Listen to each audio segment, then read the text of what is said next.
So how did you get started painting baseball players? Well, it kind of started with discovering my father's baseball card collection when I was pretty young. I guess I was drawing at the time, drawing cartoon characters and things like that. And for whatever reason, when I saw his baseball cards, something kind of clicked, I think, subconsciously that, these cards that were from the late 40s and early 50s, they were actually illustrated. They weren't photographs. So I thought, maybe that's something that I can do. Not necessarily, as a vocation or a job or anything, but just something that I could do. I could, do a drawing of my father's favorite players for him.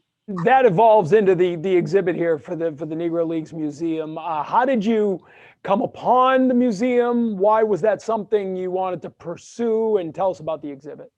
Well, the exhibit opened up last year in February, but it was kind of the culmination of about 4 or 5 years of work with a private client out in the Pacific Northwest, where he had a very large collection of Negro League related memorabilia.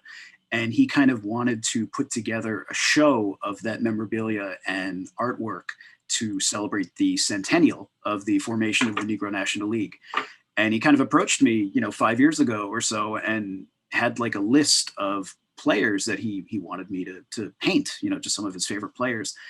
And the list kind of started at around 20 or 25, and he got kind of carried away in his thinking and kind of lined up this exhibit at the Negro Leagues Baseball Museum in Kansas City. And so, the 30 players kind of grew to 50 players, and then the 75 and 100, 150, 200. And then eventually, the end result was 230 portraits of Negro and Cuban leaguers, on display at the museum last year.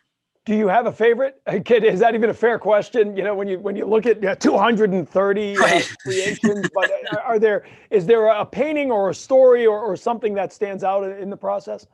Well, there's one player who I've always kind of been drawn to, a guy by the name of Jose Mendez, who he started off kind of in the Cuban leagues in the early 1900s, and actually ended up in the Negro Leagues, I think, like in the early 20s.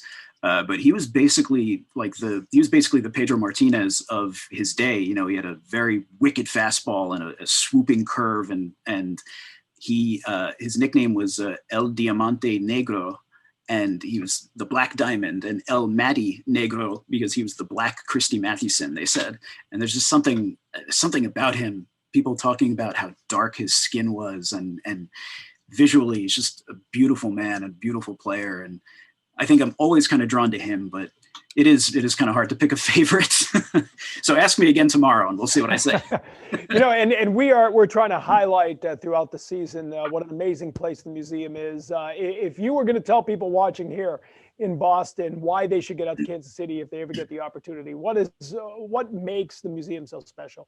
Oh man. I mean, the museum is such a wonderful place. Not only for what you're learning when you go there. I mean, when you're learning about these men and women and how important they are to kind of, the grand tapestry of baseball, but just kind of being, I don't want to sound cheesy, but being in the bosom of all of this, and kind of being able to meet people like Bob Kendrick and Ray Doswell at the museum, who are so passionate about it.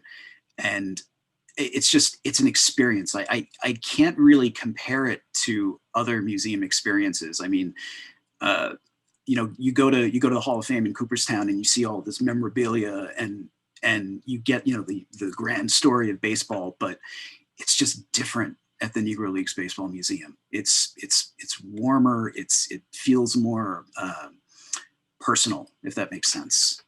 It does. And it's wonderful that you're helping bring this to light. Thank you, Graig. We appreciate the time. Thanks, TC.